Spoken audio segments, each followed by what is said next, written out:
Good morning and welcome to the Eclectic Radical.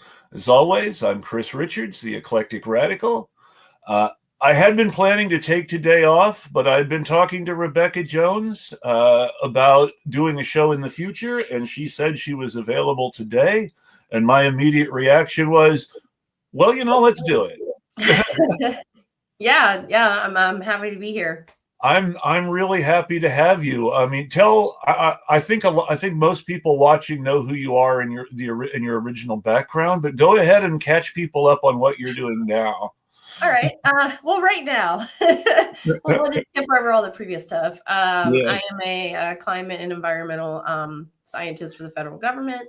I work on issues related to community impacts and climate justice here in the Maryland, pretty much Rockville to Baltimore area. That is what I'm doing now. It's a little different what I was doing before, but it's back to climate research and how climate change disproportionately impacts vulnerable communities. And of course, that's an important topic right now too these days, when we consider that we had a promise to make things better that was largely ignored for 4 years in favor of giving Joe Manchin a pipeline. And now we've got the Republicans back in office, and climate change hasn't really been on the center plate of the Democrats, and we know it won't be on the Republicans. Another cheerful thought. Yeah, there wasn't a whole lot of discussion about climate change this election, apart from, prominent climate scientists who were talking about it. I noticed that. I remember Kamala Harris, in fact, was bragging about how, no, we're going to keep selling fossil fuel leases. We're going to frack. Yeah. That sent some shockwaves across the climate community and the environmental community as well. And I saw a lot of damage control attempts from people that are mentors of mine since I was like 20 years old. Yeah.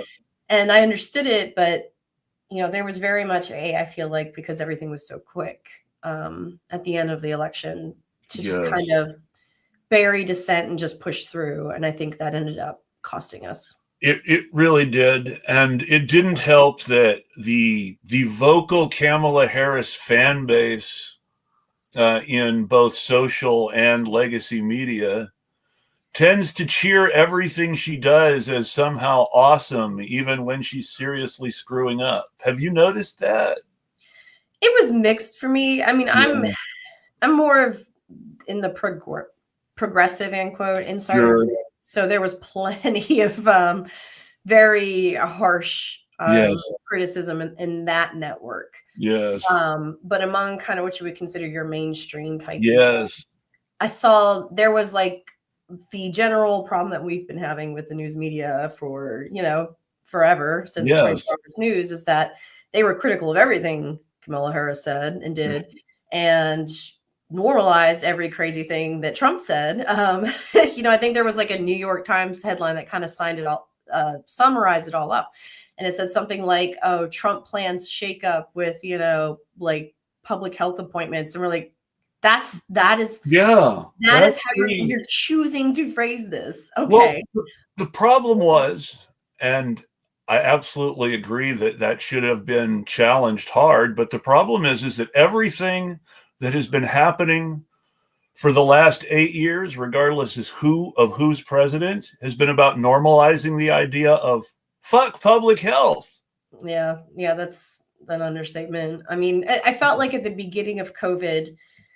It was there's this real strong push for good. They were listening to the authorities. They were trying really hard to stick with authoritative information, and were quite critical of Trump when he said ridiculous things. Like, he was panned almost universally for the whole bleach UV light incident. Yes. But it changed at some point. And I think it became when this relatively fringe group of people who had been laying the pipeline for decades, the anti-vaccine crowd, paired up with the host of Russian disinformation people, Israeli disinformation people, all of those resources. I'm glad you mentioned Israeli disinformation people, because I want everyone to understand that the biggest hard evidence that came out of the whole media Russiagate thing had less to do with the shameless chasing after Russia by the Trump campaign, which the Russians were supposedly mostly ignoring at the time, to the fact that Steve Bannon employed an Israeli cybersecurity group called Black Cube, which is all ex-Mossad agents whose whole job is to spread bullshit.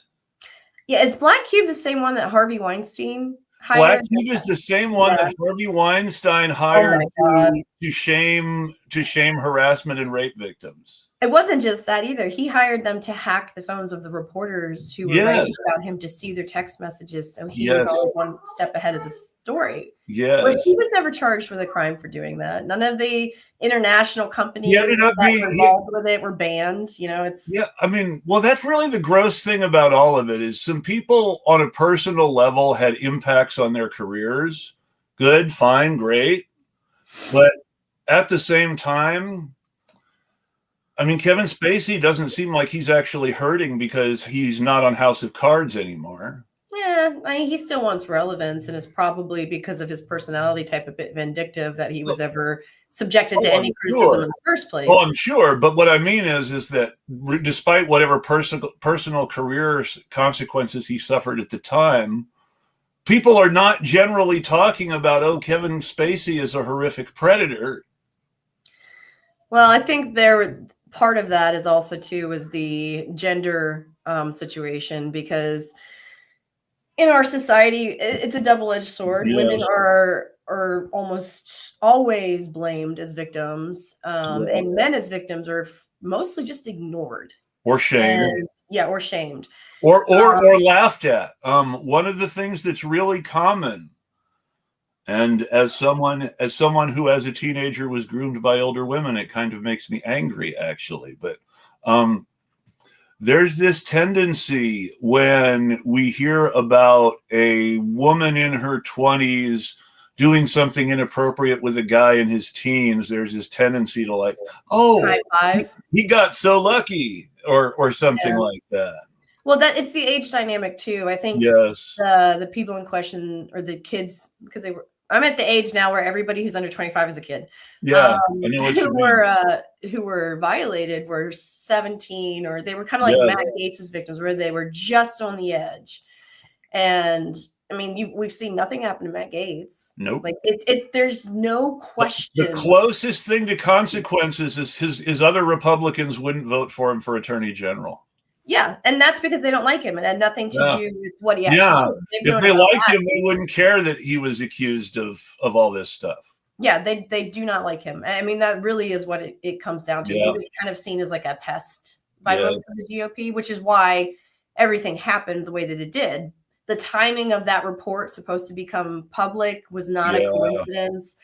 They had been trying to get rid of him for multiple elections now. There was a huge national Republican push the year I ran against him to fund this millionaire FedEx executive guy who lived in my district in the Republican primary. It was the problem is he literally did not exist in this area until the day that the last possible day to sign up to run. Yeah. And so he really had like 2 months to build this thing. That's too late. It's too late. And I mean, he did pretty good considering how late it was. But I mean, if I was going to guide the Republicans on that, I would have said, you got this other guy, Rebekah Jones, no relation, even though that's my dad's name. I know. I was like, wouldn't it be great if it was you and me? Because he was a nice guy. And it was like Keeping Up with the Joneses. And that was like, but he was a really, I mean, I didn't agree with him. Let's be very clear. He was very anti-choice. But as a person, he was a good man. And he was a veteran. He had been building the foundation to run for a while. Instead of just jumping in this other rich guy, they should have funded him. And that I will say, I always sound mean when I say these things, but I'm really skeptical of the "we don't agree on much, but he's a really nice guy" rhetoric these days, because a lot of people that Democrats thought were really nice guys when Trump was president the first time around were completely unwilling to break with the party on anything. Well, challenging Matt Gaetz in his district That's true. is breaking with the party. That's true. That in itself, that is a good point. Could be a death wish for whatever political aspirations you have in that area, or in even Florida, because Don Gaetz, Matt Gaetz's dad, runs the state. So that's a risk.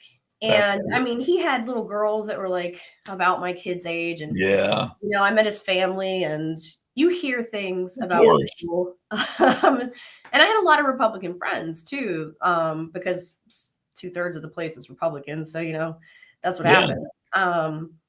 But the things that he really cared about, he genuinely believed in. Like veterans care for him was very serious, because he had veteran friends who like killed themselves even during that campaign. And, he was trying to get petitions to get on the ballot, and I signed one for him. And even though I knew who he was and I knew what he was trying to do, and I knew it probably wouldn't succeed, but I was like, I'm doing this too. And, it would be like good sign of camaraderie if, we were just like, our goal was the same, as to get rid of Matt Gaetz. It is very fair to point out that lots of Republicans whose grassroots voices get ignored by their party the same way grassroots voices get ignored by the Democratic Party are in favor of things like a better VA and single payer health care, and are not listened to in the same way that Democrats don't listen to people who want those things. And if you come out hard for the establishment, like the way that I did, there's a risk, a big risk that you could be ostracized. I had a fandom by the time I started, which made it harder for me to be kind of like pushed out, especially in Florida. So it was a little different for me. But after he lost the primary, I dropped out for the primary. He actually sent me a card, and I have it framed somewhere in my house. And it was one of the Brian Jones did, and it was one of the nicest things that anybody had ever said to me. Well, that's cool. And he said, my little foray into politics has taught me that a good, honest person is a very rare thing. And you are one of those. And though I may not agree with you, I am voting for you. And I wish you and your family the best. And I was like, that is, I haven't had like my Democratic sham candidate opponent didn't even call me on election night to congratulate me. So, no, some of the Democratic sham candidates are the worst people in the world. I mean, I hate to say it like that, but I've been. Well, I should be bipartisan and say the sham candidates on both sides are some of the worst people in the world, because that's much more fair. And they do more damage on our side to our party internally than they think they do on the other side. Well, and like the whole name scheming thing that the Republicans did in Florida, there are people in prison for that now. Like multiple people are in prison for that. Yes. But nothing ever happened to the woman who ran against me and was working with Ron DeSantis's press secretary the whole time. I mean, she just kind of disappeared off the radar.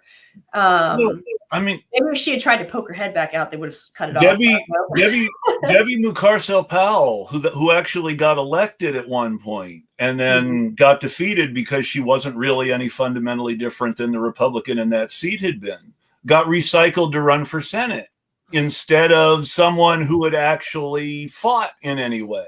Well, they're Florida politics, man. I know. Where are you based out of? I am originally from Southern California, so I understand political machines. I lived for almost 10 years on the Tennessee-Virginia border, so I understand Republicans in red states.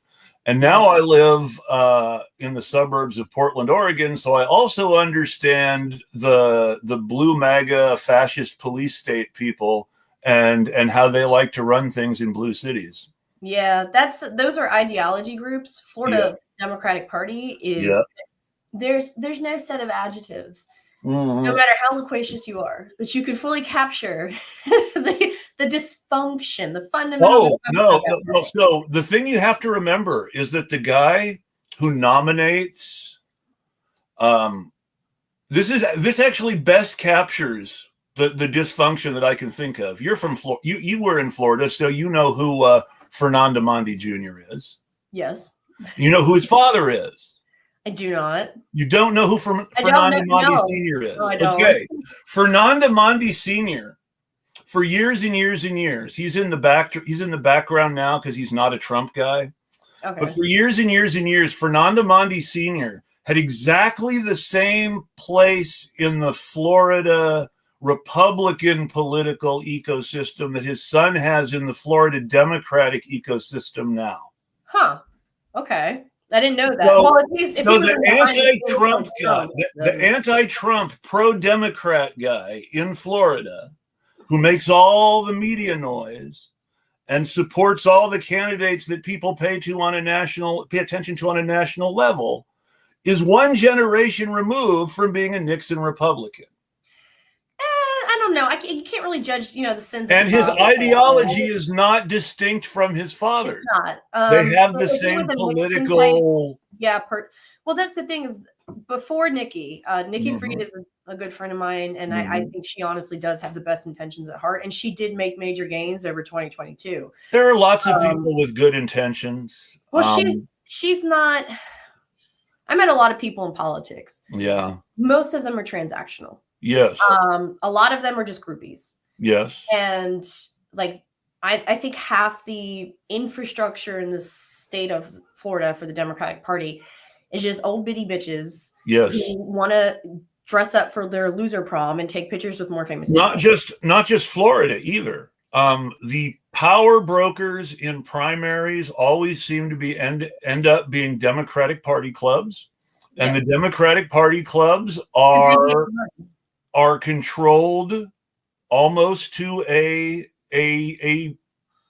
almost across the board by a small group of white people, the most active of whom are women and the husbands of those specific women. Yes. Yeah. That happens in Maryland. I don't think it's nearly as corrupt in Maryland or as petty. Well, Florida, it ends up. Oh my God. It ends up being corrupt everywhere. What changes is the tenor. I'm trying to think. So in the old days, the machine, for all its corruption, was also the progressive engine of the welfare state. Yes. Okay. I'll concede that. And so there are two kinds of corruption. There are two kinds of political corruption in the Democratic Party. There is the traditional, we have to be corrupt to get things done so we can take care of people. If we don't win, we can't govern. Exactly.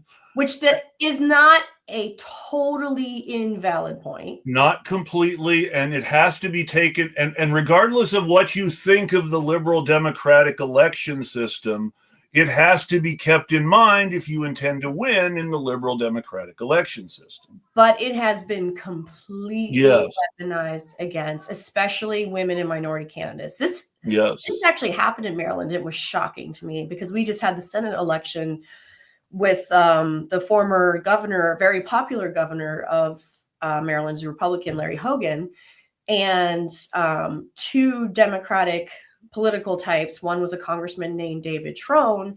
The other one was the executive of one of the counties here, the biggest county, and Angela Alsobrooks. Alsobrooks is a Black young female. Trone is an older white man whose family is basically legacy liquor booting type money, filthy rich, throws millions of dollars into every single one of his elections every time. He challenged Jamie Raskin a couple years ago for the House seat. And when he lost that, he just moved to the next House seat and then bought that one. I mean, he was your cookie cutter, center left Democratic senator. I mean, congressman, not particularly bad or good or anything as far as Congress goes, but as a person, yikes. So during their primary, because I know a lot of people in the Maryland political scene too, there was all this discussion about electability in the general. Yeah. And people were like, we know Larry Hogan's going to win the primary. That I don't think no rational person ever questioned that. He was just governor like 2 years ago, very popular. Even though we're 2/3 of a Democratic state, he won both elections and very handily. And so people are like, it's going to be Larry Hogan. And do we really want to put up a young, non-federal Black woman to challenge a very popular old white Republican? And that spooked a lot of people from Angela because they were worried about that. But she kicked Trone's ass. Like, we were worried it was going to be neck and neck, and it was like 20 freaking points in the primary.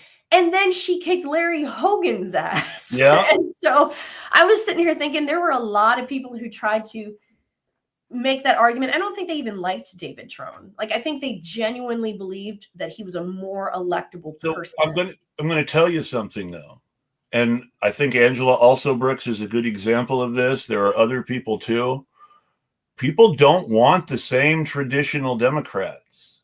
And some of the things that people are thinking of as electable are not actually electable. Witness what happened to Hillary Clinton in 2016.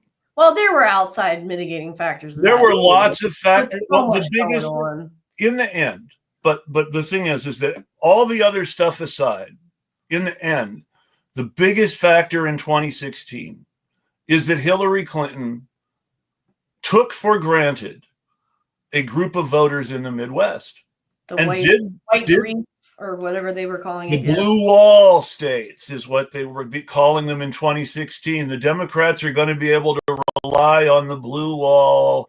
And the media Obama had done so strongly. Yeah.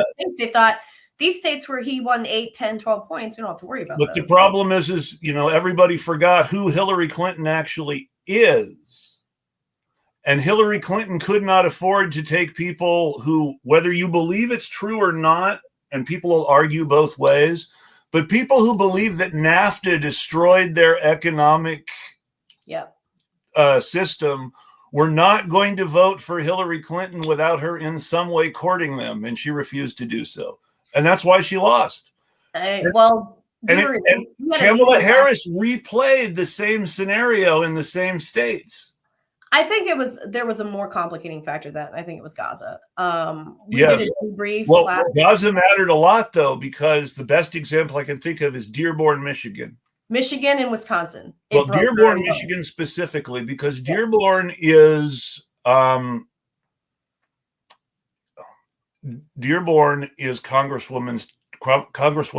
Rashida Tlaib's district. Yeah, and she pushed her. She won her re-election by nearly 80%. Yep. Which means there were people who voted for her and left the president blank or voted for Jill Stein because of Gaza. And Kamala Harris made the decision to send people like Richie Torres to Michigan instead of talking to Rashida Tlaib. Oh, God. You know what? Sometimes that guy was like one of my biggest champions for a long time. I mean, I didn't know him personally. Yes.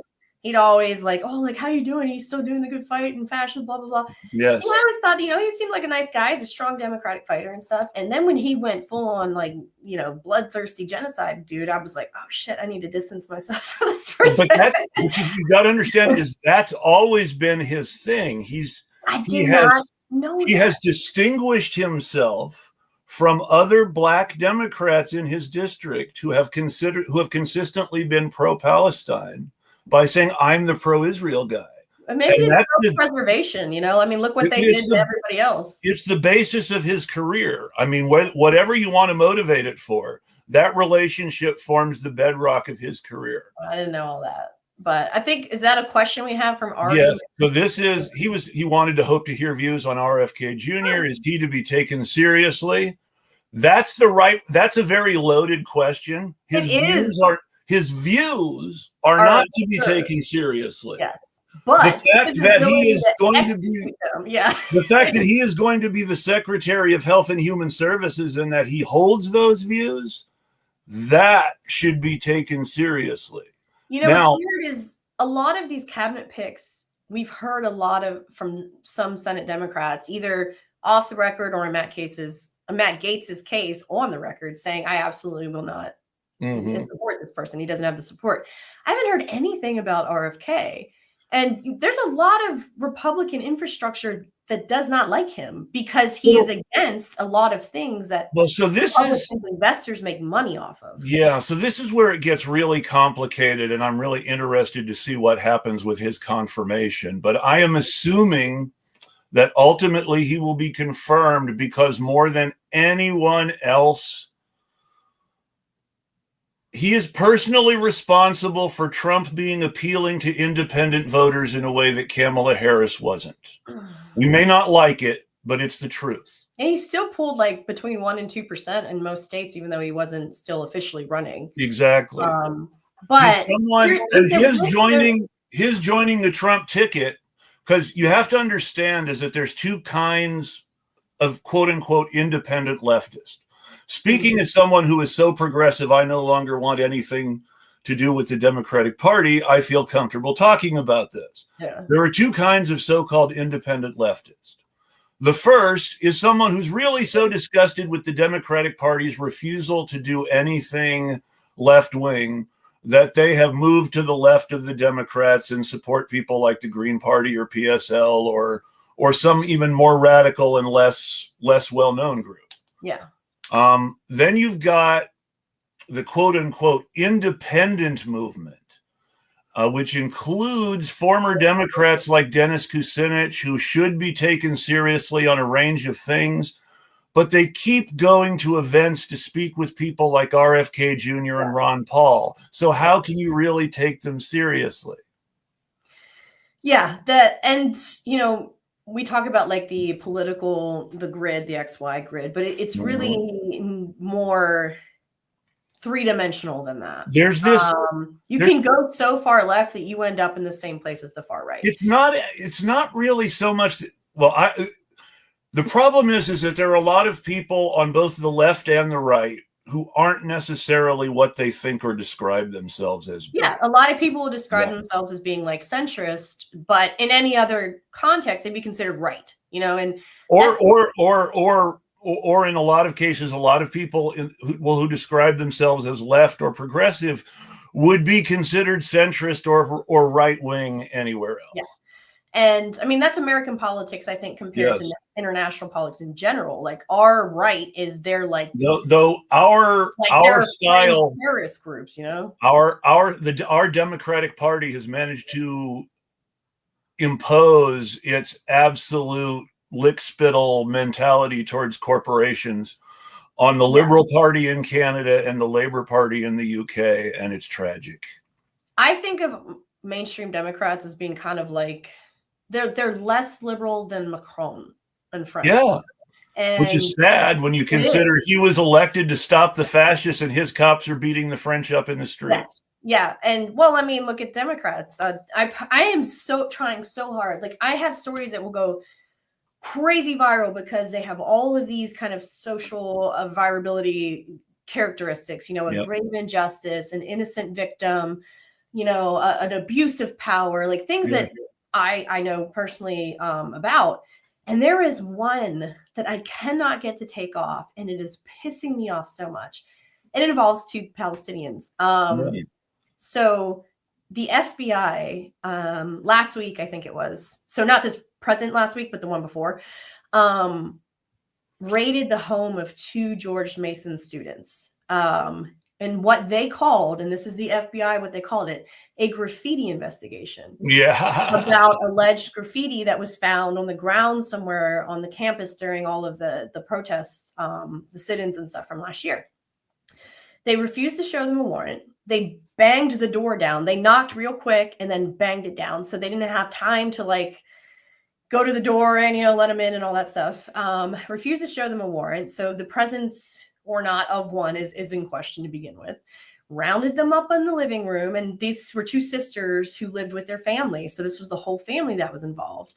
One was a grad student at George Mason. Another one's an undergrad. They also have an older brother who's an alum who was like the president of the Students for Justice in Palestine organization, which both the sisters were involved with as well. Held him at gunpoint, guns drawn, dozen agents, whole shebang. I mean, if this doesn't sound like crazily similar to what happened to me, only there were not small children involved, you know, it is outrageous. It is absolutely fucking outrageous. And it cannot catch on. And I thought, you know what, maybe I'll wait a few days. I'll reframe the story and say that it was two Jewish students who were raided, who were part of, you know, the Hillel group at Syracuse. And they were, they spray painted From the River to the Sea or something like that. Yeah. And were held at gunpoint without a warrant, dozen officers breaking in, and see if that takes off. Because I feel like that would go crazy. Because anytime, like, this is going to sound somewhat offensive, and I can hear it in my head before it says on my mouth, but there was a joke somebody made about how every time a Jewish person like trips on the street, they arrest the concrete, But and you got it. But it's the way you have to rephrase it to be sure is pro-Israel, because if you're Jewish and anti-Israel, what you'll see is people denying that you're really Jewish and and insulting you in all these all these horrible ways about being a fake Jew. Yeah, I have a lot of Jewish friends who go through that. Actually, crazy story. My husband found out through Ancestry DNA a couple weeks or months, I don't know, time is irrelevant, back, that he's like 10% Ashkenazi Jewish from Russia. And he is one of the most, I don't know if he hates the whole idea and establishment of Israel as much as I do, but he left the Democratic Party because of it. He actually left because of it. And so I was like, does this change your feelings in any way? I was like, why would it change my feelings anyway? Like, am I obligated to like side with them or something? And it was just interesting because. Well, Bill Maher thinks he is, funnily enough, but that's a whole nother thing. Or no, I did like a 6-minute fuck Bill Maher. Bill Maher likes RFK Jr. types too. He's friends with DeSantis, and he's friends with Jenny McCarthy. Though Jenny McCarthy did come out and say she's not anti-vax anymore because of all the COVID bullshit. Oh wow! All right, so what do we, Ari? As you realize, I feel like maybe that's not. Let's see. According to Wikipedia, not the best source, Kennedy is the chairman and founder of Children's Health Defense and anti-vaccine advocacy group and proponent of COVID-19 vaccine misinfo. And Children's Health Defense is based on what was misinformation in the first place, which is important to mention. Yeah, and again, this is not a new group. He's been around for a while now. Yeah. COVID really let him hit the big time. Yeah, it's like people took all of the money that was being dedicated towards the GOP and funneled it into that existing infrastructure. Well, and literally, in a very literal sense, too, and I hate this, it makes me so angry, but in a very literal sense, a lot of former Bernie Sanders people decided that I was wondering if you were going to bring them up. The ride or die Bernie bros who voted for Trump. That's another type of, Well, specifically, they latched on to people like RFK Jr. and Tulsi Gabbard as somehow being some sort of weird, outlying, progressive, anti-establishment. It's not about ideology. Exactly. But how anti-establishment is Tulsi Gabbard really? She's someone who takes part in covert military operations for AFRICOM. Is there anything more establishment than helping to kill Black people for the empire? I think it's the perception of anti-establishment, which each of those people are excellent at crafting that image. That's intentional. They want you to think, because if somebody sees a person who is supposed to be liberal or supposed to be conservative, but they're bending or blurring those lines, then they think that's someone who has integrity because they're willing to speak the truth, whether it agrees with their base, party or not. That is an intentional illusion to make people think that they're anti-establishment. They're being funded by all the same people. They, at the end of the day, vote for all the same things. I mean, Bernie Sanders is... when people call him anti-establishment, I think it drives me absolutely nuts because I was like, look, he's become part of the establishment now. Look at his voting record. When has he ever been like, he was Democrats, I will not go with this, other than Israel? Well, he was anti-establishment once. Yes, I do want to give him the credit for that. He realized that you don't actually get elected by being anti-establishment. Well, he did, though, because he was an independent. He was an independent, but there are two phases to his career. Yeah, absolutely. And the first phase of his career was connected with a group that still exists in Vermont. I can never remember the name of the party, sadly, but they're still existing and active, and they hate Bernie Sanders to this day. There's a Democratic Socialist political party in Vermont for whom Bernie Sanders was the candidate for everything for years and years and years. Senate, governor, Congress, everything. He never won anything with them. The Jill Stein of Vermont. Well, I would say it's less accurate than that because a lot of the Green people, despite Democratic criticisms, The Green Party people are the people who are actually organizing and doing the protests that Democrats take credit for in a lot of instances. That is true, but we also had I think it was the 2004-08 election was down between Jill Stein and Roseanne Barr. Don't get me started on some of that stuff. Roseanne Barr it's also important to understand that Roseanne Barr in the past, not anymore, sadly, and I admit I know her boyfriend on Twitter. I know boyfriend. Roseanne Barr's boyfriend on Twitter is a pretty solid communist. Roseanne Barr used to be a pretty solid communist. She was the vice presidential nominee of the Peace and Freedom Party, which is California's Communist Party. Their nominee is usually. And now she's best buddies with RFK. And now she's best buddies with people like Trump and RFK. She's one of those weirdos that I'm talking about who buys into this idea that these right-wingers are anti-establishment too and completely compromises themselves for these right-wingers. Yeah. But Bernie, I mean, here's the thing is that, and I think culture changed with him. I think there was a change in his orientation, but there was also a change in American politics. He made a decision to dump the group he was running with and run as an independent because they weren't doing enough between elections specifically. Yeah, that's a big problem with the Green Party. Well, again, that depends. In some places. But again, most of the protests that the Democratic politicians take credit for are started by activists with the Greens or the PSL.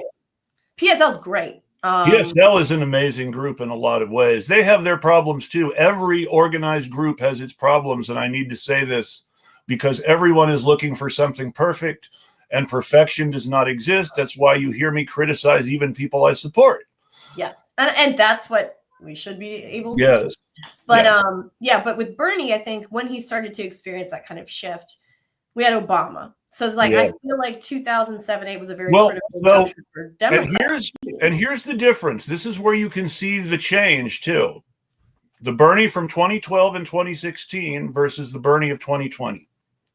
In 2012, Bernie, and this is why everybody in the Democratic Party hates him specifically. I should add before we get onto this, I adore Bernie Sanders as a politician. I think he's fantastic. I'm not so keen on a lot of his supporters, but I absolutely support Bernie Sanders before we start trashing Bernie Sanders. That's fair. That's fair. And I was a very active Bernie Sanders supporter in 2020. Most of the people who follow me probably first started following me because of things that I was doing with and for progressive candidates for Congress and Bernie Sanders supporters in 2020. So yeah, that's my background is pro Bernie stuff. That said, there's lots of Bernie's career is based on making a series of decisions to compromise with the establishment. Yeah. Even his much and deservedly lauded time as mayor of Vermont was based not in building a grassroots people's socialist movement to maintain power, but to get as quick results as possible by making a series of voluntary agreements, a little bit coercive, a little bit backed up by the threat of, hey, we're going to look into the things you're doing that might not be right if you don't cooperate with us. Yeah. But basically what he did is he got local corporations that wanted to do business in Burlington, Vermont, to kick in more in taxes to support social programs. Yeah. And look, there's this thing about that we root for the anti-establishment person. Yes. Is because that we know the establishment is broken. That it doesn't work for us. And that's why we cheer these people. But, the reality is for a lot of these people is that when they get in there, they're either faced with either we will neuter you immediately and you'll get nothing that you want, or you can reach out a hand and, we'll meet you somewhere in the middle, more likely mostly on our side, but you'll get some of what you want. And there are a lot of people who, including myself before I got into politics, who think that's unacceptable. You should never compromise. Like these are things that should be uncompromisable. And I agree that there are many things that are, but once you're in there, if it's some of what you want or none of what you want, you have to be somewhat selfless and say, it's more important to get some of this stuff done. No, and that's true up to a point. That's true up to a point. Like there are things that I don't think that there's also truth to the fact that Bernie Sanders was essentially for a long time sort of, I'm trying to put the right way to put this, he was sort of a shield that pro-Israel Democrats used against a more pro-Israel Democrat being in the position Bernie Sanders was in. Because the average Democrat in Vermont is extremely progressive on the subject of Palestinian rights. And Bernie Sanders' Democratic opponents in general elections were often much more progressive on Palestine than even Bernie Sanders. But within the context of the Senate, he's one of the most progressive people. Exactly. You know, and that because he's this person that has this broad appeal and broad support, he's been able to slowly but effectively gain traction there. And now, you know, it's not just him doing this anymore. He's got more and more people gravitating towards him. But in 2020, he made the devil's bargain where he agreed, you know, for the next 4 years, I'm going to commit to backing Joe Biden no matter what until he loses. Well, we didn't want to lose that election. I know. And I think it's important that we didn't lose that election. I think it's important that we didn't because I think it's really important for everybody to see as they watch what they're going to see in the next 4 years, how Joe Biden set the table for Trump and how everything that Trump is going to do is Joe Biden's fault. I think it's very important that people say that. Credit for screwing stuff up all by himself. No. I disagree because this is the thing. Joe Biden was in a position to make sure we never heard Trump's name again. And instead, he basically governed like Trump in a lot of ways. And you will get absolutely tarred and feathered in Democratic circles if you mention how much Biden failed on COVID. Yes, you will. It's crazy to me because I'm like, I know that because that's one of the reasons. That's one of the reasons on COVID stats and tracking in the country. I know about this shit better than almost anybody. This is how I noticed how liberal Democrats suddenly didn't like you nearly as much when they found out you still cared about COVID. Oh yeah. Once it became unfashionable, it was like, shut up, stop. Yes. And I was like. But it's not even just COVID. COVID is the most heinous example. Yeah. But Biden's border came out hard against Israel. That was a big potential threat. I was threatened. I mean, flat out threatened. We will kill your movie. That was one of the threats that they made. They flat out made that threat. I had one person who actually was a funder for the film threatened to kill the movie himself. Yes.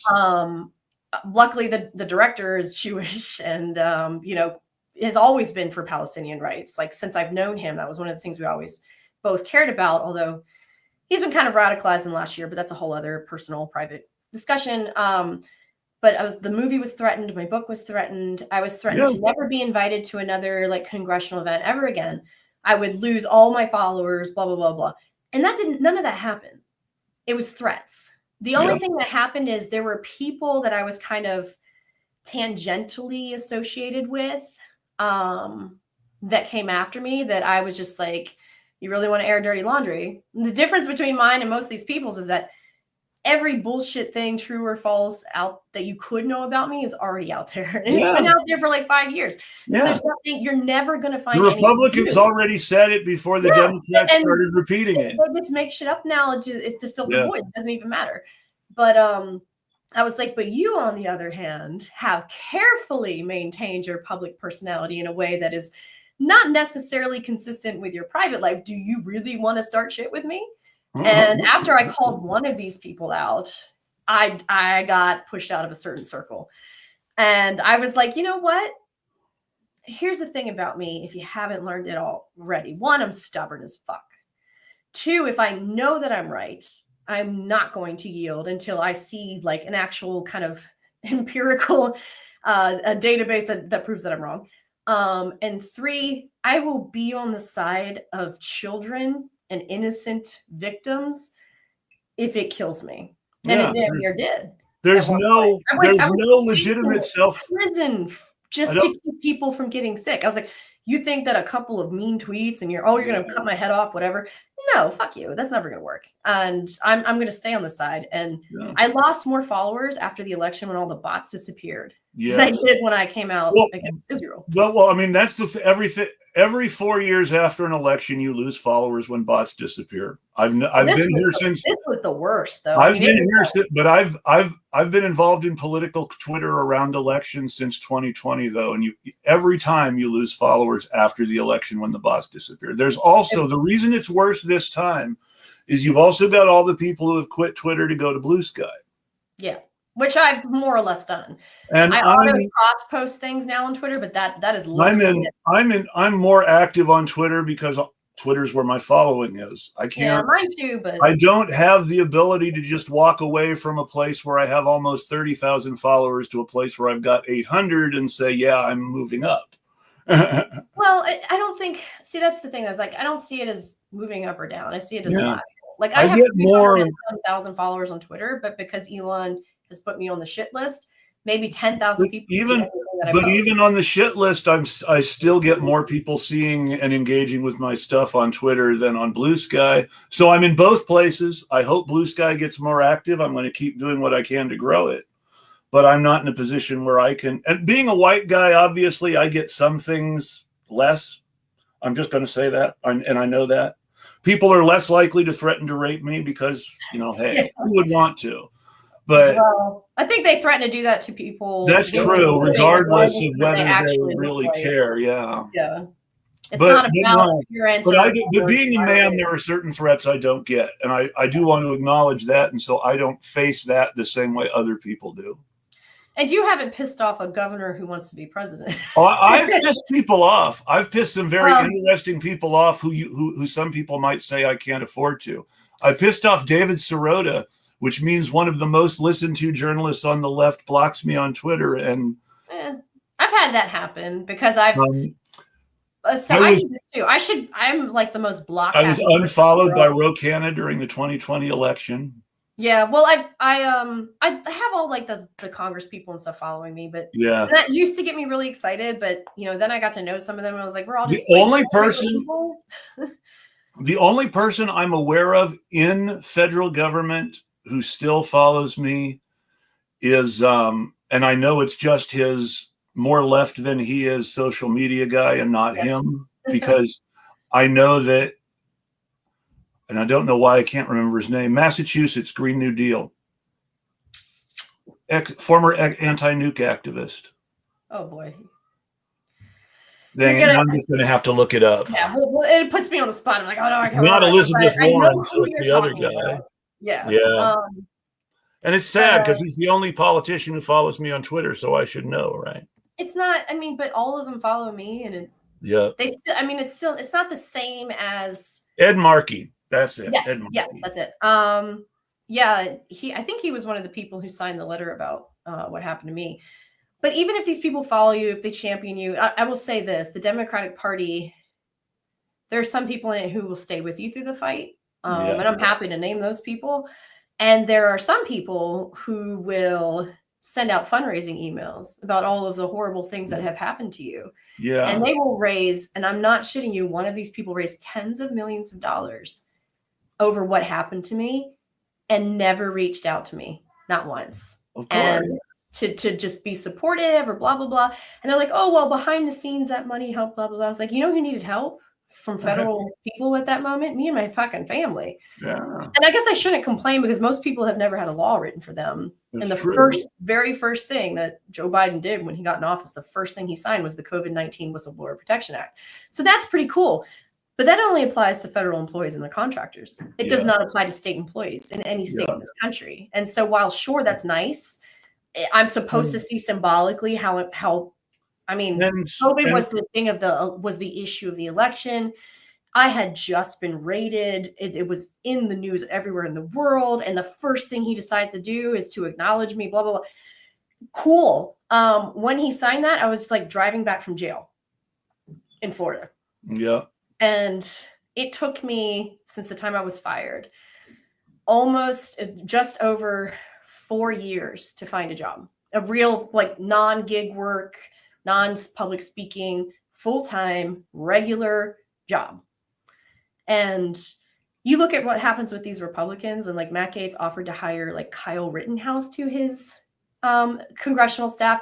He hired the soldier who was convicted of murder and war crimes to head up military relations. After pardoning him. Yes, Matt Gaetz hired him to his office. He hired the foreign national who stalked my kid and was held in court on a restraining order to his office. I mean, so, and my husband, this is part of the reason he left too. He was like, why aren't they giving you a job? He said, if they really want to help you, he's like, oh yeah, they passed a law that wouldn't have done anything for you, but maybe will help some other people. You know, that's great. But why haven't you gotten a job? Because they already promised those jobs to people. Well, not just that, but I was like, because I have every intention on continuing to try. Yeah. And they don't want people to do it. Yeah. And they don't want to talk about that. I mean, one of Biden's first things, his plan was schools open in 90 days or 60 days, whatever that was. Which was the exact opposite of his promise during the campaign. Yeah, he's like, we're going to open school. I think it was in either 60 or 90 days.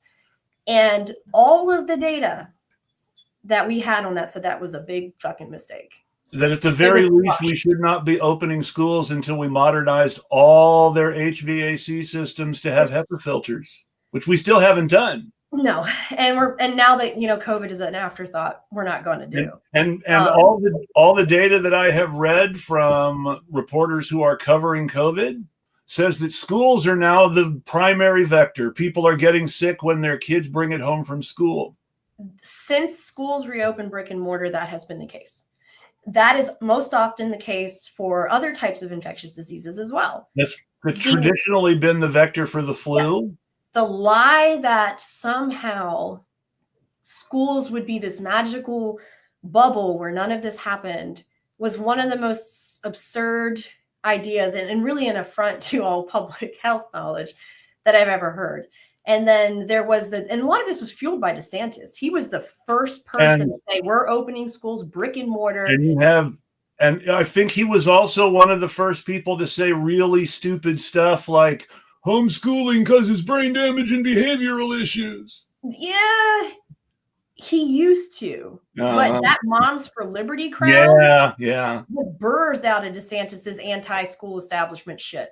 And they are all for alternative and homeo whatever bullshit. Well, of course they are. This is that RFK Jr. Republican / independent / Nazi health movement. Yeah. And I think I'm checking something real quick because I want to see how much time I have and seeing how far away this venue is. I think you have about 5 minutes at the most from what you were telling me before. And that's I looked at the directions from work and I'm closer now. So I'm just wondering. Oh no. Okay. So from where I am now, it's only a half an hour. So I can probably do like 20 more minute stops. So RFK, and this is true of the anti-vax movement before COVID. Now, I have never seen an ideology switch in demographics as quickly as I did in the anti-vax movement. Because before, there were really only two demographic groups who you would see make up like the bulk of the anti-vax crowd. One was extremely religious. You think extremely like religious or the Jew, extremely religious Christian groups on the right, or educated suburban white people who tend to lean liberal. But, and this is an important but, the association of those people with liberalism is a largely imaginary stereotype. Because those are the exact same people who say in a 2016 exit poll that they're voting for Hillary Clinton, but actually voted for Donald Trump. Yeah, some of them, but I'm talking about. I'm not saying any group is monolithic, but I mean, no, it's definitely a lot of the people that we thought of as liberal, people that's a word that needs to be redefined. I think. Well, I can give you some very. If you want, I can give you a definition that I think is correct that would completely change the meaning of the word. Yes. Okay, I'm interested. So the thing you have to understand is what liberal means to the people who invented the word liberal in a political sense. Okay. The people who invented the word liberal in a political sense were rich capitalists who considered themselves oppressed by the monarchy and the aristocracy. So they saw themselves as the freedom fighter for the common man, the proof that the common people could be wealthy and important too. But naturally, they hated poor people. Yeah, well, of course. And their whole sense of liberality is based on the idea not that we have any sort of real responsibility to everybody in society, but just that, well, we have a Christian responsibility to be good to those less fortunate than us. In the more passive sense. Now, and what that means in the sense of liberality is that liberality is something for the ruling class to practice towards everyone else to some extent or not. But only the ruling class can actually be liberal. So in that definition of the word, I actually think that does fit for the liberal type anti-vax people, because they were wealthier, highly educated, suburban white people. Yeah. And we associated them more with democratic policies because there was a lot of overlap between anti-vax people and people who were anti-vax people were often very anti like pollution, anti-climate change, anti supplements and food or NGOs. A lot of these sort of liberal-looking anti-vax people were weird libertarians who were against abortion for the same reason that they were against vaccines, rather than for any necessarily positive or good reasons.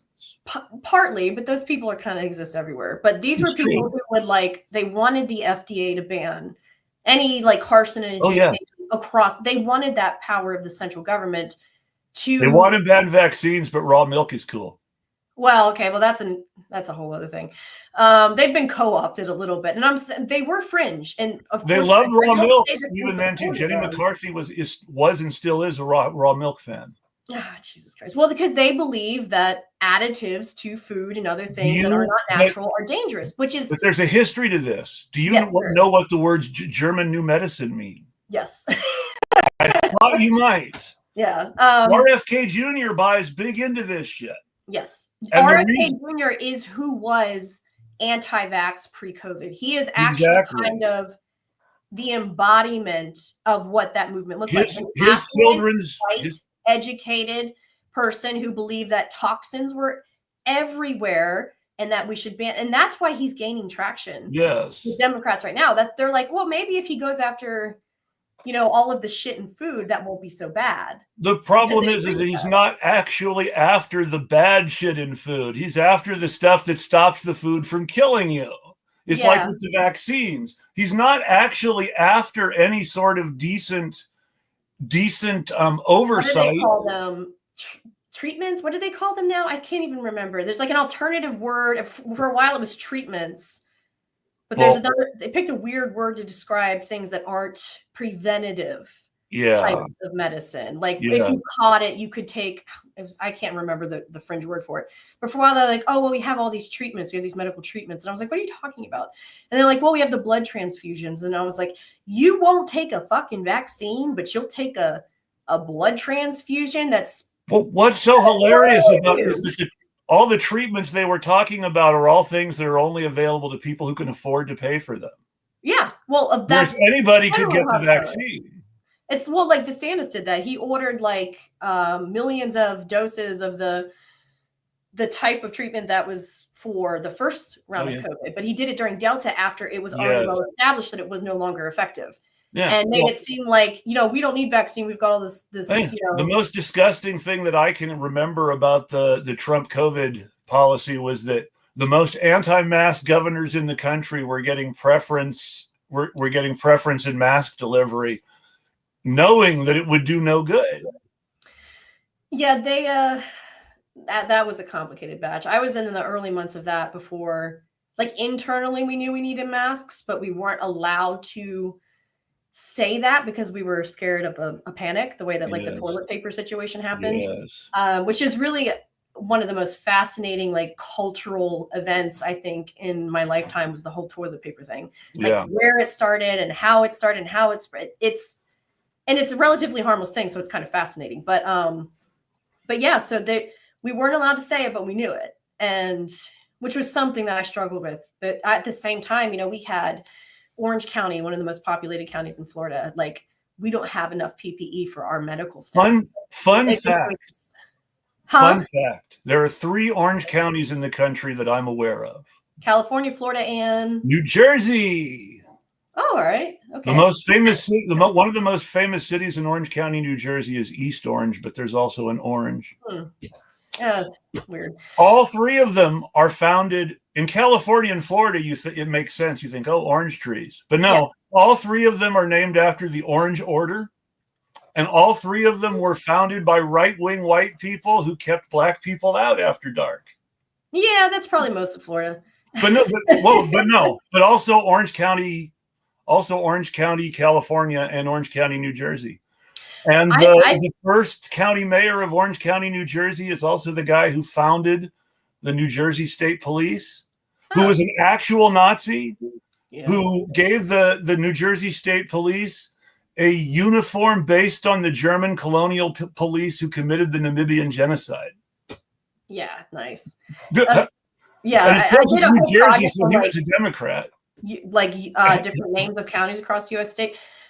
The county above mine, where I grew up in Mississippi, is where Hattiesburg, Mississippi is, which is one of the poorest county or cities in the state. Well, most cities in Mississippi are poor, but it's one of the worst.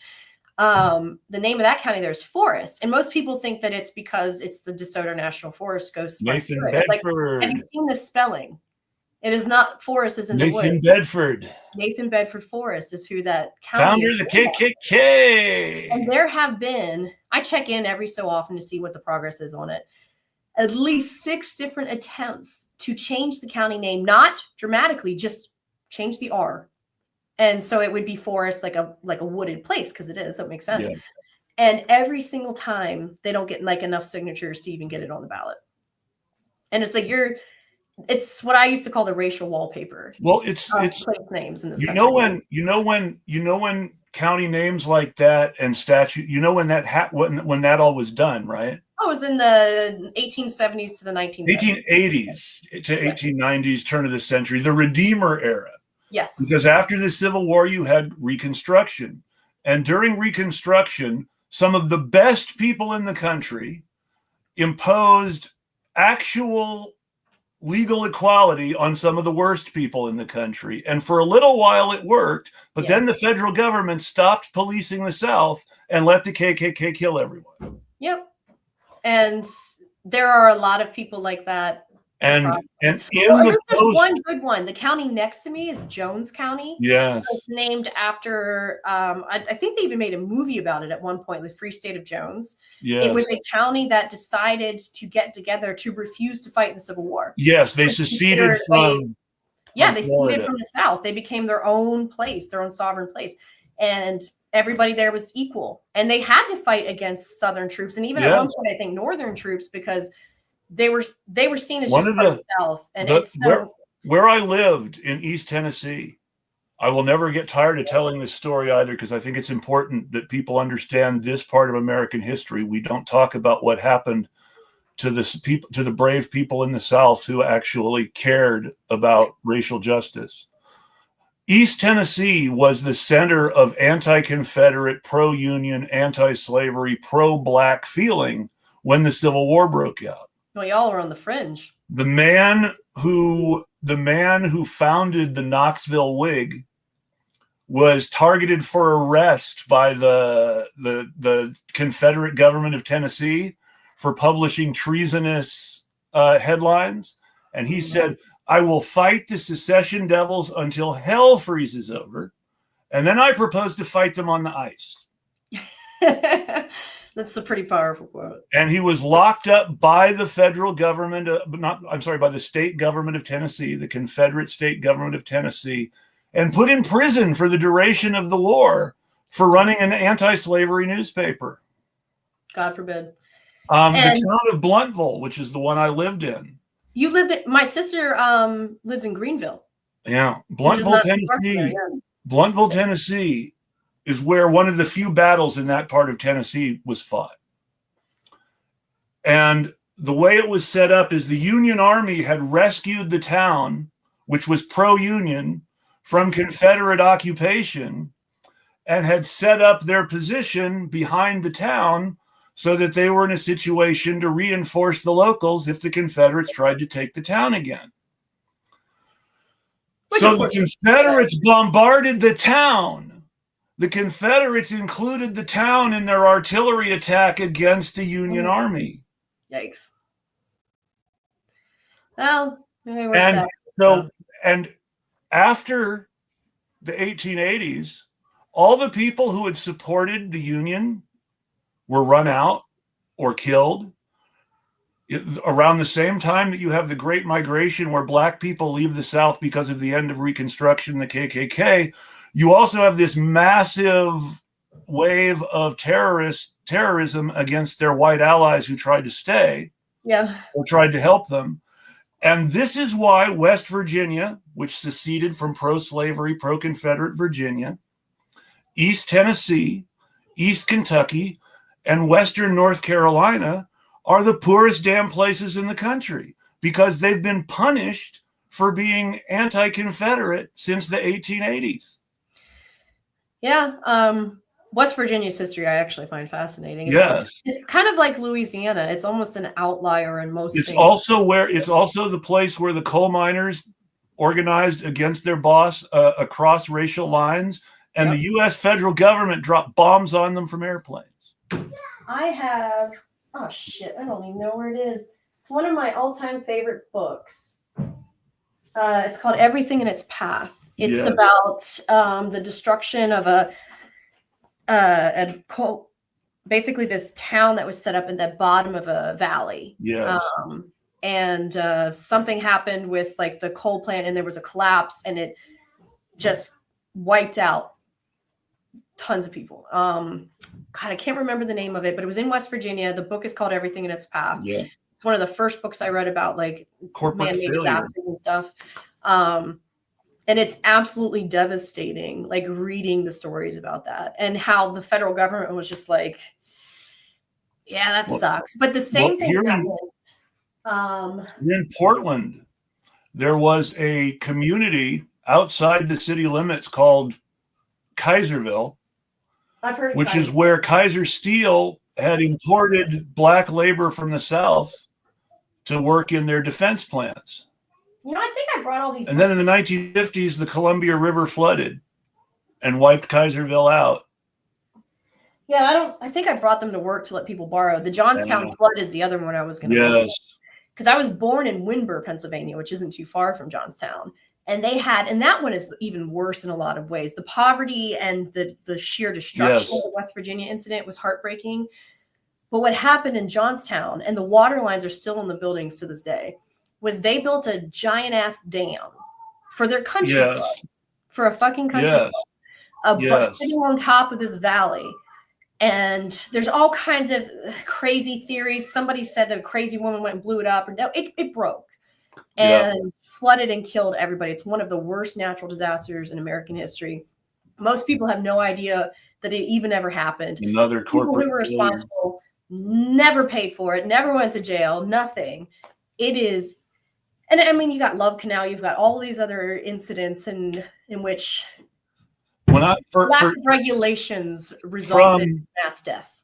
Hey, from a few years before I was born to a little after my 3rd or 4th birthday, the Cuyahoga River was on fire.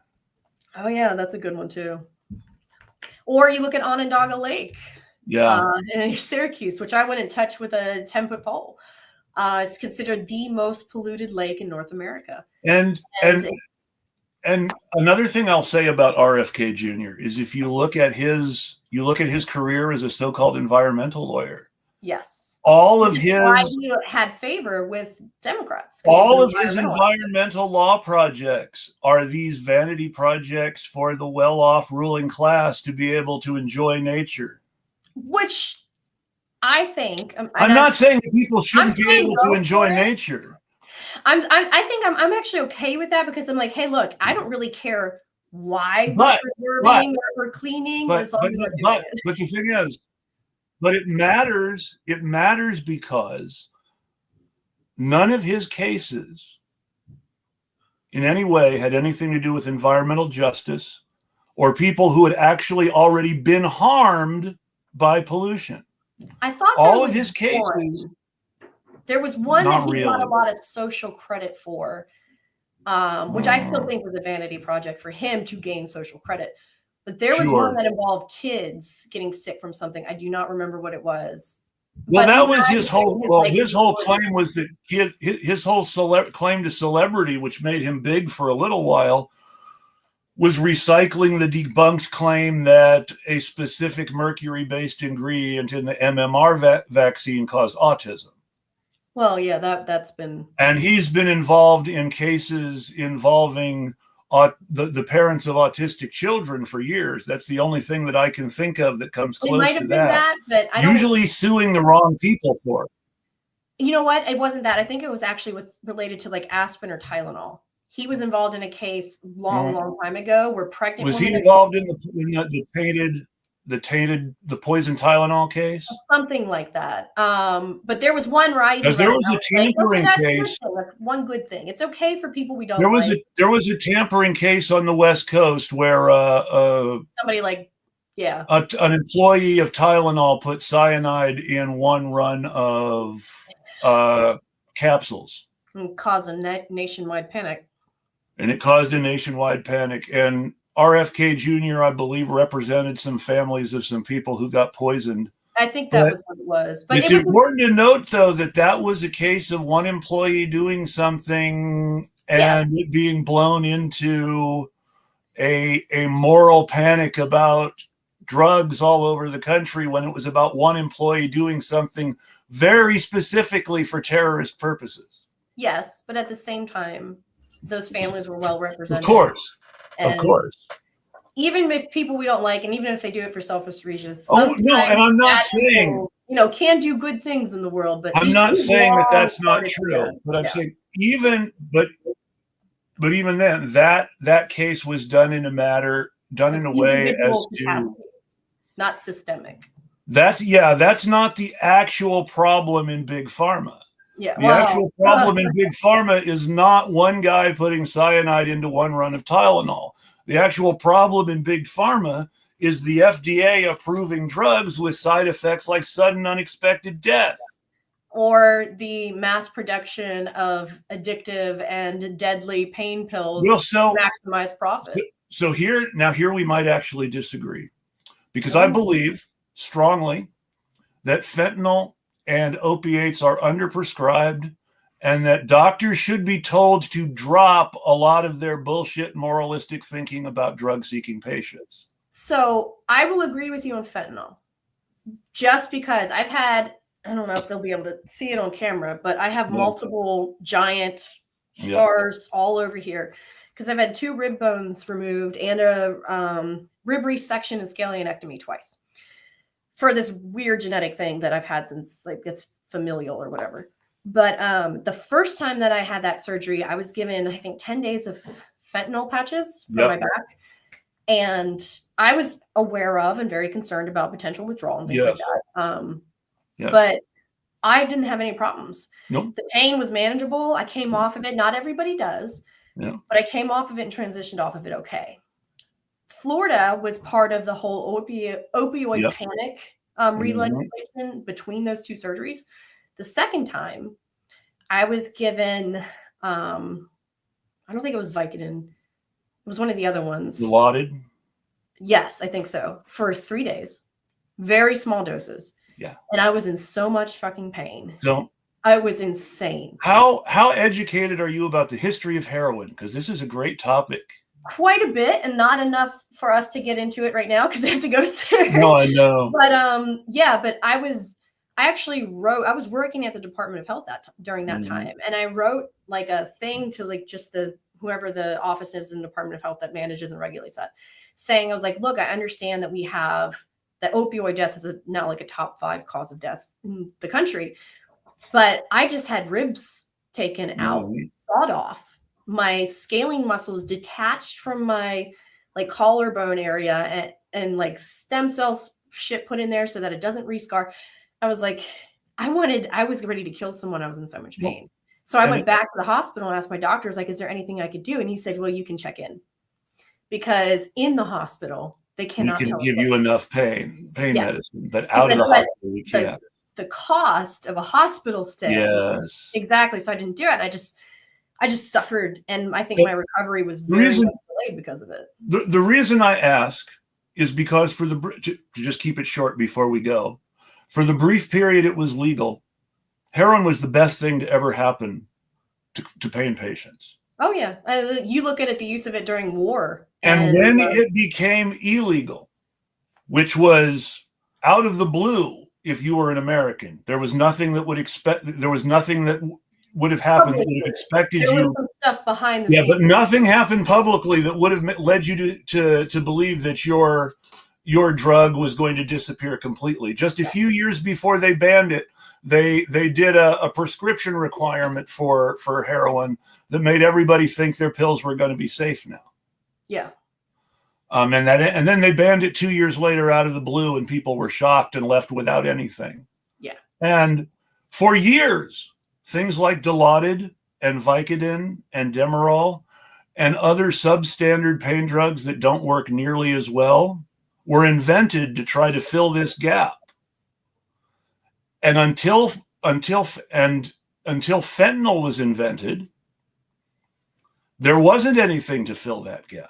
And then fentanyl came around and they banned it pretty quickly. And fentanyl actually is just like heroin is the drug that made Bayer an international success and was actually the brand name.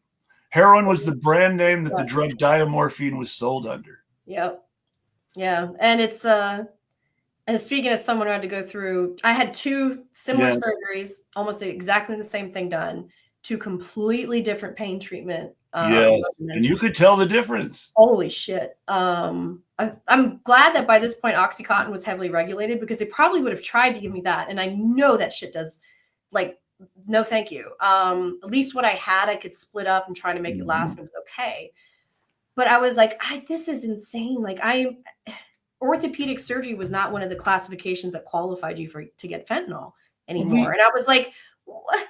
It goes into this whole fascist idea people have about health, which is stupid things like, well, pain makes you stronger. Well, no, you moron, pain takes years off your life. And women, far more than men, are not believed about their pain. Yes, exactly. Well, it's just a woman. Naturally, she thinks it hurts more. Oh my God. I went to 6 different doctors, I think, before I finally got the right diagnosis. The second one was a neurologist who thought that it was just in my head. And because I had nothing broken on the first x-ray. And so I went through all of those brain scans, and he was like, actually, no, it's not. So I think we should send you to somebody else. In the UK, people were dying because the UK was telling people with chronic fatigue syndrome, as a matter of policy, to exercise more. Even though the people who had put that policy in place were total quacks with no medical experience, who were part of a fringe political movement. Oh yeah, I was told at first to lose weight, and I lost 35 pounds in 3 months, which is pretty drastic. That's not healthy. The physical exercise actually caused additional scar tissue to build up and made it worse. Yes. So, but I do have to go now. Yes, no. But that's really one of the fundamental things is we believe that pain makes us stronger. Anything that doesn't kill you makes you stronger. Makes everything harder. It takes years off your life. And it makes you unhappy, and it makes it unable. Like, you probably have noticed, and I do this during interviews, and I try to be very conscious that I don't, but I'm constantly rolling my shoulders and moving around and popping and going back. Some days it's better than others, but I am 6'6" and a former athlete and 47 years old. So just imagine how my joints feel. Yeah. Yikes. Sorry. No. It's just, yeah. Yeah, it hurts. It still hurts to this day. And I have been kind of indoctrinated into this stay away from pain meds. Yes, me but too. I'm more of like, I know my personality enough, and I know how hard my life has been over the last few years, that if I found an easier escape, I would be tempted to take it. So I kind of self-reflect on that. But like back when I had that, that was insane. That was absolutely ridiculous to say that to have pain management, I had to go through like 3 different assessments afterwards. One of the biggest reasons for healthcare related suicide is people being denied their proper pain management schedule. Oh, yeah. Kills people. And it also kills people. Their whole well-intentioned plan was such a scam, because I asked about pain management before my second surgery to see how I could do that, knowing that the laws were different. And they said I had to go through what this entire new subset field was created, called a pain management specialist. Yes. And out of nowhere overnight, this whole thing with they weren't doctors. They were just basically, you could be like a vocational, what do they call it? Therapist or whatever it was, to approve. There's licensed vocational nurse and licensed practical nurse. It's more like a sports. That's vocational therapist. Yes, that. And like there wasn't like a certain regimen, and they had to kind of approve it. So there was this new whole extra step that never existed before, which made a lot of people a lot of money, made the insurance companies, a little bit unhappy because they had to pay for that extra step, but they ended up usually denying it anyways. And what they don't tell people is that physical therapy is torture that increases your pain in the short term. I'm mixed on that, because when I'm not saying I'm anti-physical therapy. If there really is a good reason for it, it's a good thing. My hand was building up muscle strength. Car accident, and I needed it to be able to reuse my hand. You have to re-educate your muscles. Yeah, but it's not going to help your ligaments or your bones. No, but I do have to go. Yeah, I'm supposed to be doing. Thank you for joining me. I really appreciate it. It was a pleasure, and I'm sure we'll talk more. I am going to bother you again. Yes. Thank you for coming on. I'm trying to rebuild my community of people who I can say, can you come on? It's just a short notice, and I need somebody I can talk to. So I actually appreciate what happened yesterday. Yeah, I know. I felt bad about the late notice, but I was like, I do have this. Like, as long as I would already be ready to go, I thought it would be fine. My original thought was, and I'll be honest, well, we'll do something next week or the week after, because I know it's short notice for her. So I was really positively surprised when you wanted to do it today, because my thinking was, I'm not going to be able to book anything for today. I'm going to need to take the day off. Yeah. Well, I try to be accommodating. I appreciate it. I hope you have a great weekend. All right. Next time, I'll make sure to give you something to promote at the end, so that you're not so rushed. I promote science in all of its forms and facets and manifestations. So you have a great weekend. Everybody else have a great weekend, and we'll tweet at you. All right. Or blue sky at you, to be fair. All right. Bye. Bye, folks.